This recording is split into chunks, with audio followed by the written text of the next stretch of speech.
ने विचार किया, बीजेपी के लोगों ने भी विचार किया कि देश के प्रधानमंत्री की भाषा ऐसी नहीं हो सकती है। जो बीजेपी के नेताओं ने बोला वही हमारे एग्जिट पोल ने भी बोला। इसका मतलब यह है कि जो एग्जिट पोल बनाने वालों को लेकर देश की एक भाषा बनी कि ये मैनिपुलेशन है, ये मोदी है, ये गोदी है, उसका एक बार फिर असर इस पूरी प्रक्रिया में दिखा दी। बात इतनी है कि जो एग्जिट पोल आए उसकी भी अलग अलग एक कहानी है। जहां पे 4 सीट है वहां पे 6 सीट किसी एग्जिट पोल ने बता दी। कोई पार्टी 3 सीट पे लड़ रही, उसको 6 सीट भी कहीं पे दे दी। किसी राज्य में अलग अलग तरह के अलग अलग कई प्रकार की विसंगतियां एग्जिट पोल में देखने को मिली।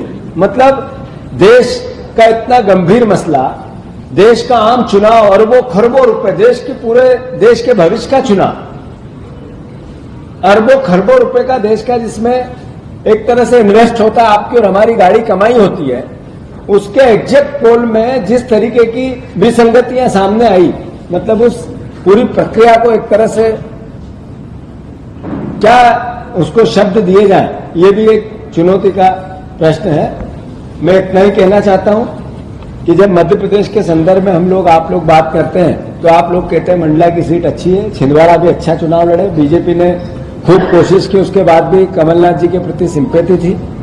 जब हम झाबुआ की बात करते हैं तो अलग अलग तरीके से बड़वानी की बात करते हैं, हम भिंड मुरैना और ग्वालियर की बात करते हैं तो भी आप लोग कहते हैं कि नहीं ये सीटें कांग्रेस की, ऐसी 12-13 सीटें यहां पर मध्य प्रदेश में जो अच्छी लड़ाई में है और कुछ भी परिणाम हो सकता है, जीतने के चांस ज्यादा है। उन सीटों को लेकर हम तो बात करते ही, हमारा तो दायित्व है, हमारे वर्करों से हम बात करते हैं, पर आप लोग भी बात करते हो, मीडिया जगत भी, डॉक्टर भी बात करते हैं। अलग अलग समय पे अलग अलग तरीके से इसके कई प्रक्रियाएं भी आई है, पर एग्जिट पोल इसके विपरीत है। तो मैं ज्यादा इसमें गंभीरता में नहीं जाऊंगा या ज्यादा आरोप प्रत्यारोप में कांग्रेस पार्टी नहीं जाना चाहती है। एग्जिट पोल की पोल आने वाले 18 घंटे में खुल जाएगी।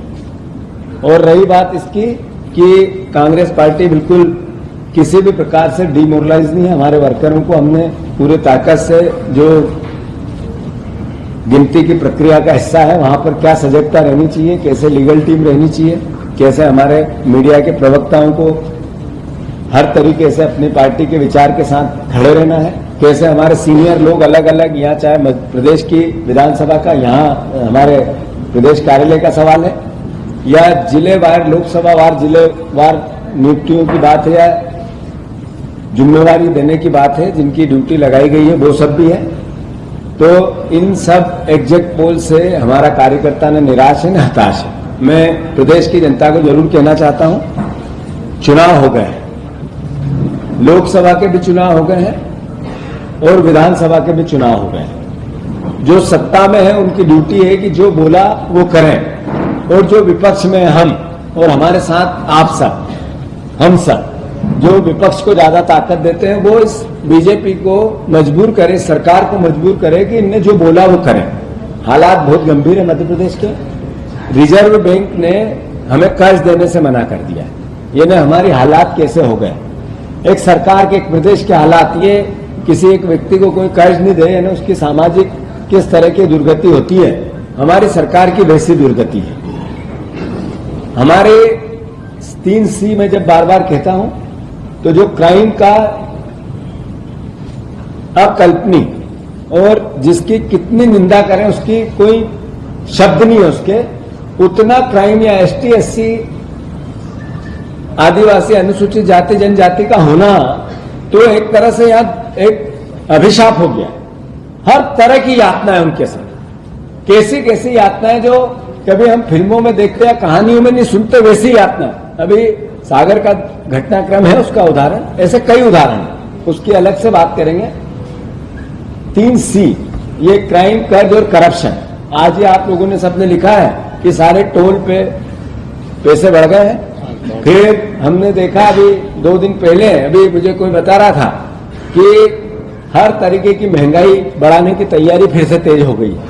मतलब हर जगह नगर निगम, नगर पालिका, वहां कैसे नगर पालिका अपनी इनकम बढ़ाए, इसके लिए टैक्स की प्लानिंग कर रही है। ऐसे ही मध्य प्रदेश शासन जो बजट लाएगा अभी, उसको लेकर भी अपना चूंकि उनको कर्ज जब मिलेगा नहीं तो आखिर चलेगा कैसे, तो वो जनता पर भार आने वाला है। तो इसकी तैयारी हो रही है अलग अलग तरीके से। तो हमारी सबकी आपकी ड्यूटी है कि हम उस सरकार का असली चेहरा सबके सामने लेके जाएं। हमें आशा है देश में इंडिया गठबंधन की, जैसा कांग्रेस पार्टी ने कल राहुल जी ने, खड़गे जी ने 295 सीट की बात की है, हमारी सरकार भी बनेगी और 295 से ज्यादा सीटें कांग्रेस पार्टी की आएगी। ये भावना हम सब प्रदेशवासियों को, हमारे सारे वर्करों को, सारे मीडिया के साथियों को, सारे प्रदेश के आम जन को अवगत कराना चाहते हैं कि इन एग्जैक्ट पोल से हमें कोई फर्क पड़ने वाला नहीं। हम एक आइडियोलॉजी के साथ कांग्रेस पार्टी के विचार को जन जन तक ले जाएंगे। जैसा देश की आजादी से, देश की सत्ता से, देश के विपक्ष में रहकर हमने अपनी भूमिका निभाई है लड़ने की, इस सरकार को नरेंद्र मोदी ने अगर गिनती हो कि राहुल गांधी जी के लिए कितने अपशब्द बोले होंगे या उनके परिवार के लिए, तो 1 लाख से ऊपर अपशब्दों का संग्रहण वो कर सकते हैं इस बार इस चुनाव में। उनकी पार्टी के बड़े नेताओं ने, उनके केंद्रीय मंत्रियों ने, उनके बड़े पदाधिकारियों ने, खुद नरेंद्र मोदी जी, उसके बाद भी देश की ईमानदारी से सेवा कैसे होती है, ताकत से, हिम्मत से, बिना डरे, वो पूरे हमारे नेतृत्व में आदरणीय राहुल जी ने और पूरी कांग्रेस पार्टी ने की है।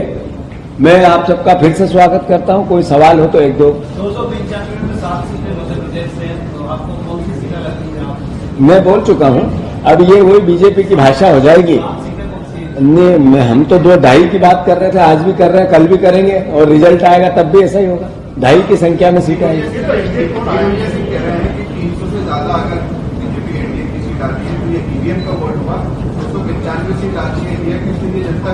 अच्छा, आप पेट्रोल 60 में लेते हो, आप 100 में लेते हो कि नहीं लेते? आपके घर में जो गैस सिलेंडर 400 का आता है, 1100 का आता है कि नहीं आता? अब जो आप साइकिल पे आज जो घूम रहे थे, वो साइकिल पहले 1000 की थी, अब 10,000 की है कि नहीं? जब महंगाई का इतना बोलबाला है, हर जगह यातना है, कोविड आपने सहा, आप में घर में बीमार हो जाए तो परेशानी कितनी आती है, एक आम आदमी समझता है, आप भी समझते हो, हम भी समझते हैं।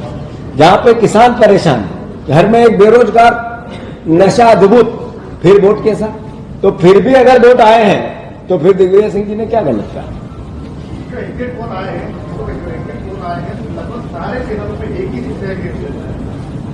मैंने यही कहा कि देखो, हमारा चुनाव था जब तक भाषा अलग थी, चुनाव होने के बाद मैंने जैसा कहा कि मीडिया और विपक्ष एक होते हैं देश की सरकार को, प्रदेश की सरकार को सूझ सांवल में लाने के लिए, सही काम करने के लिए। ऐसे में मैं बार बार यही कहूंगा, क्यों शब्द आया है गोदी मीडिया और मोदी मीडिया, क्यों आया? ये आना था क्या? नहीं आना था। इसके लिए ये सब इसके लक्षण है। कलेक्टरों की शिकायतें की गई हैं, तो से उन्होंने काम नहीं किया। नहीं, काम नहीं किया, नौकर जैसा काम किया। 5 साल कलेक्टर बने रहना, इसलिए बीजेपी की डपली बजाई, और जिनकी जिनकी बजाई है उनकी सारी लिस्टें भी है। जो अधिकारी, जो कर्मचारी, जैसा जैसा उसने सत्ता में रह के ही उनके साथ न्याय नहीं होगा, विपक्ष में रह के भी न्याय कैसा होता है वो भी बताया जाएगा। अगर उनको पोस्टिंग अच्छी चाहिए और सही जगह पे बैठे रहना, इसलिए सरकार की तूती बोलना है, ऐसी कितने अधिकारी, कितने डीएम, जितने कलेक्टर जिन्होंने निर्वाचन आयोग के धर्म को नहीं निभाया, बीजेपी के धर्म को निभाया है, जैसे खजुराहो में, जैसे और जगह, इन लोगों को सही तरीके से इनसे निपटा जाए। सर, जो प्रत्याशी विजय रहे, चाहे वो दिग्गज हो या नहीं, उनका पार्टी में भविष्य क्या रहेगा? ये आपसे एक दिन बैठ के बात करके आपको पूरे उनके भविष्य के लिए चर्चा करेंगे। उमा भारती कह रही है, हाँ, सर, उमा भारती कह रही 450 सीटें आएंगी, वो हिमालय घूम के आएंगे, 500 से मिल के आएंगे। तो उन्होंने 100 कम क्यों बता दी? सेलिब्रेशन को लेकर तैयारी है क्या? सेलिब्रेशन को लेकर आपको आना है।